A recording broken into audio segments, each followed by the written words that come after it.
บัตร ATM เสียแตกหักหรืออยากเปลี่ยนประเภทบัตรแต่บ่อยากเสียเวลาไปต่อคิวอยู่ธนาคารเป็นเวลาดนต้องเฮ็ดแนวใดเดี๋ยวคลิปนี้จะมาสาธิตขั้นตอนในการออกบัตร ATM ใหม่ด้วยตนเองผ่านแอป BCE One แล้วไปรับอยู่ธนาคารได้โดยบ่ต้องต่อคิวสำหรับลูกค้าที่อยู่นครหลวงเวียงจันทน์สำหรับจุดบริการที่ให้บริการรับบัตรและเปลี่ยนบัตรได้โดยบ่ต้องต่อคิวมี10จุดคือสาขาเศรษฐาหน่วยบริการพลพะเนาห้องแก่ไอเต็กสะพานทองหนองไฮความมิตรภาพ1ทานาแรงดงคำสร้างและจอมเพชร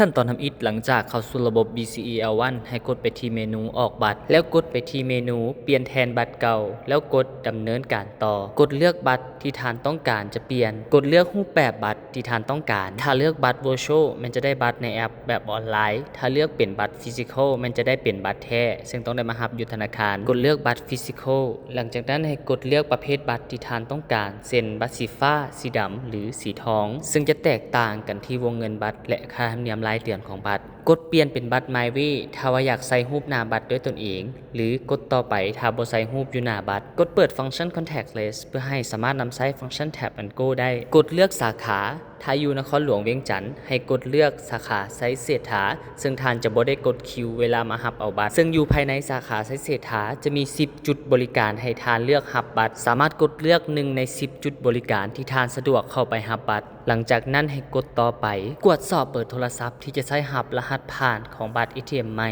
ถ้าเบอร์โทรบ่ถูกต้องแม่นให้พิมพ์เบอร์โทรศัพท์ที่ถูกต้องใส่หลังจากสำเร็จแล้วให้กดต่อไปและกดยืนยัน